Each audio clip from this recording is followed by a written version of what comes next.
Mendel का पहला आनुवंशिकता का नियम है प्रभाविता का नियम, जिसको लॉ ऑफ डोमिनेंस कहते हैं। इस नियम के अनुसार जब एकल विपरीत लक्षण वाले नर मटर के पौधे और बौने मटर के पौधे जो कि शुद्ध लंबा और शुद्ध बौना है के बीच एकल संकर संकरण क्रिया कराई जाती है, तो पहली पीढ़ी जिसको संतान पीढ़ी कहते हैं, उसमें सभी लंबे मटर के पौधे जो कि संकर होते हैं प्राप्त होते हैं।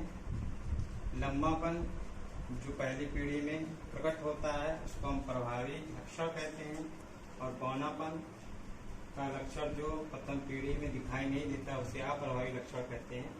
क्योंकि प्रथम पीढ़ी में सभी संकर लंबे पौधे प्राप्त होते हैं, लंबापन जो कि प्रभावी होता है, इसीलिए प्रथम नियम को हम मेंडल का प्रभावता का नियम कहते हैं। मेंडल ने शुद्ध लंबा मटर का नर पौधा लिया जिसका जीन्स या कारक कैपिटल डबल टी है, और शुद्ध बौना मटर का मादा पौधा लिया जिसका जीन्स या कारक स्मॉल टी है। इसमें प्रभावी लक्षण लंबापन है और अप्रभावी लक्षण बौनापन। जब इन पौधों के बीच एकल संकर संकरण क्रिया कराते हैं तो प्रथम पीढ़ी में सभी मटर के लंबे पौधे प्राप्त होते हैं जो कि प्रभावी लक्षण है। इनका कारक विषम युग्मजीय होता है, इसमें प्रभावी अप्रभावी दोनों कारकों या जीन पाए जाते हैं, दोनों ही लक्षण पाए जाते हैं, परंतु केवल पहला ही लक्षण जो लंबापन है वही प्रकट होता है।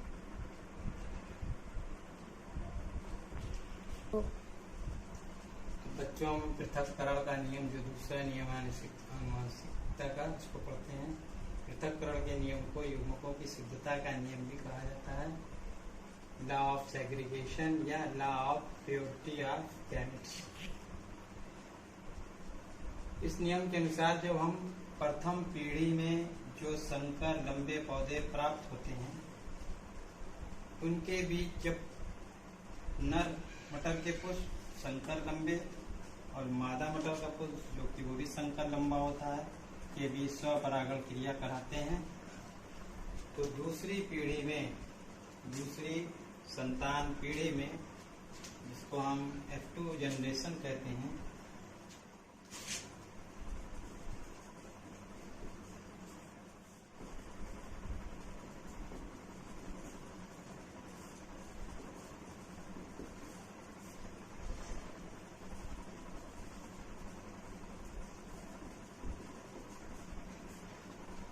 में लंबे मटर के पौधे और बौने मटर के पौधे दोनों ही प्राप्त होते हैं।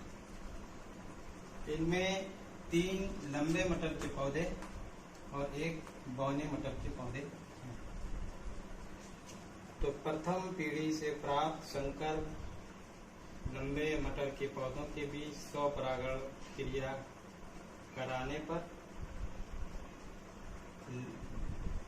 विपरीत लक्षण लंबापन और बौनापन दोनों एक दूसरे से अलग हो जाते हैं। दूसरी पीढ़ी में एक दूसरे से अलग दिखाई देते हैं, इसीलिए इस नियम को हम पृथक्करण का नियम कहते हैं। प्रथम संतानी पीढ़ी में ये दोनों लक्षण के जो कारक थे, जीन्स थे, वो साथ साथ थे, परंतु ये लक्षण एक दूसरे में मिश्रित नहीं होते। युग्मक बनते समय एक दूसरे से अलग हो जाते हैं, एक दूसरे को प्रभावित नहीं करते हैं, इसीलिए युग्मकों की शुद्धता जो है, गैमीट की शुद्धता जो है बनी रहती है। इसीलिए इसमें इस नियम को हम युग्मकों की शुद्धता का नियम कहते हैं। यहाँ पर देखने पर पता चलता है द्वितीय संतानीय पीढ़ी में 3 लंबे मटर के पौधे और 1 बौने पौधे प्राप्त हुए, जो बाहर से देखने पर दिखाई देते हैं। इस लक्षण को हम फिनोटाइप कहते हैं, जिसमें 3 लंबा है 1 बौना है। इसको हम फिनोटाइप अनुपात या फिनोटिपिक रेशियो कहते हैं। इसकी जीन संरचना देखने पे पता चलता है कि इसमें एक शुद्ध लंबा मटर का पौधा है जिसके दोनों कारक समान है, समयुग्मजीय है, दो संकर लंबे मटर के पौधे हैं जिनमें प्रभावी अप्रभावी लक्षण के दोनों जीन्स हैं, एक कैपिटल की एक स्मॉल की है। एक बौना मटर का पौधा है जिसके कारक या जीन्स दोनों ही समयुग्मजी हैं, स्मॉल की, जो कि अप्रभावी लक्षण है। इसलिए इनका जीनोटाइप या जीनोटिपिक अनुपात या जीनोटिपिक रेशियो जो है 1:2:1 है, जिसमें एक शुद्ध लंबा पौधा, दो संकर लंबे पौधे और एक शुद्ध बौना पौधा होता।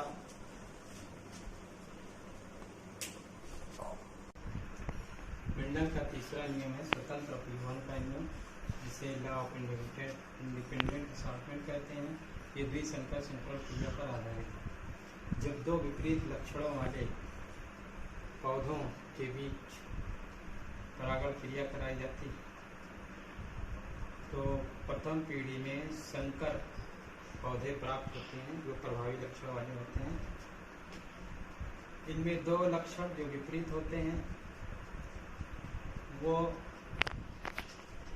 द्वितीय पीढ़ी में एक दूसरे से अलग हो जाते हैं, एक दूसरे की वंशागति को प्रभावित नहीं करते हैं और इनके कारक या जीन जो होते हैं वो युग्मक के बनने के समय अलग हो जाते हैं और निषेचन के पश्चात फिर इकट्ठे होते हैं, नए प्रकार से रचना करते हैं, जिससे नई जातियों की उत्पत्ति होती है। इसीलिए इसे स्वतंत्र अपरिवहन का नियम कहा जाता है। मेंडल ने अपने प्रयोग में एक नर मटर का पौधा लिया जो शुद्ध गोल और पीले बीज वाला, दूसरा मादा मटर का पौधा लिया जो शुद्ध झुर्रीदार हरे बीज वाला था। इसमें दो लक्षण हैं, एक तो बीज का आकार गोल है, दूसरा उसका विपरीत लक्षण झुर्रीदार, दूसरा है बीज का रंग पीला और उसका विपरीत लक्षण है हरा। इसमें गोल पीला बीज जो है वो प्रभावी लक्षण है, झुर्रीदार हरा जो है वो अप्रभावी लक्षण। इनके बीच जब द्विसंकर संकरण क्रिया कराते हैं तो पहली पीढ़ी में हम देखते हैं कि गोल पीला संकर पौधा प्राप्त होता है जो प्रथम संतानीय पीढ़ी में बनता है। जब प्रथम पीढ़ी के संकर पौधों के बीच स्वपरागण क्रिया कराते हैं तो द्वितीय संतानीय पीढ़ी में 16 प्रकार के बीज, जिनमें 9 बीज गोल और पीले, 3 बीज गोल और हरे, 3 बीज झुर्रीदार पीले रंग के और 1 बीज झुर्रीदार हरे रंग का प्राप्त होता है। इससे देखने से स्पष्ट है कि गोल आकार केवल पीले रंग के साथ ही नहीं है, हरे रंग के साथ भी है और झुर्रीदार केवल हरे रंग के साथ ना होकर के पीले रंग के साथ भी है। इससे ज्ञात होता है कि जो विपरीत लक्षण वो एक दूसरे की वंशागति को प्रभावित नहीं करते, वे गैमीट या युग्मक बनते समय अलग हो जाते हैं और फिर से नया जोड़ा बना करके नई जातियों की उत्पत्ति करते हैं। इसका फिनोटाइप रेशियो समलक्षणीय अनुपात जो है 9:3:3:3:1